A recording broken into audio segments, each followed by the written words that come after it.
ഞാൻ രാജാവിനെ ഇരുത്തിക്കൊണ്ട് പറയുമല്ല. ഇരുന്നോണ്ട് പറയാം. അല്ല, എന്നെ ഇരുത്താൻ നോക്കണ്ട, താൻ പറഞ്ഞു. അതെ, രാജാവ് കുറച്ചു കാലമായിട്ട് ഞാൻ എന്റെ മനസ്സിൽ വളരെ സുന്ദരനായിട്ട് എനിക്ക് തോന്നുന്നു. എന്ത്? വളരെ മനോഹരനായിട്ട് എനിക്ക് തോന്നുന്നു. ഞാൻ നല്ല സുന്ദരനായി? സത്യമാണോ ഈ പറയുന്നത്? സത്യം. ആരെവിടെ?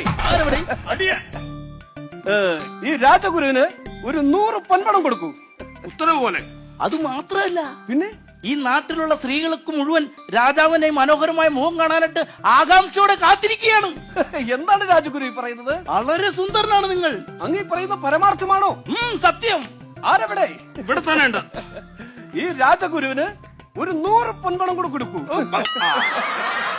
എന്താ ചെയ്യുക? ഇങ്ങനെ അങ്ങോട്ട് തുടങ്ങിയാൽ പ്രജകൾ അല്ല, ഈ തരാന്ന് പറഞ്ഞിട്ട് തരുന്നില്ലല്ലോ. താങ്കൾ എന്നെ ഒന്ന് സുഖിപ്പിച്ചു, തിരിച്ച് ഞാനും ഒന്ന് സുഖിപ്പിച്ചു. അത്രയേ ഉള്ളൂ. കൂടുതൽ പൊക്കി അടിക്കാൻ നോക്കണ്ട കേട്ടോ.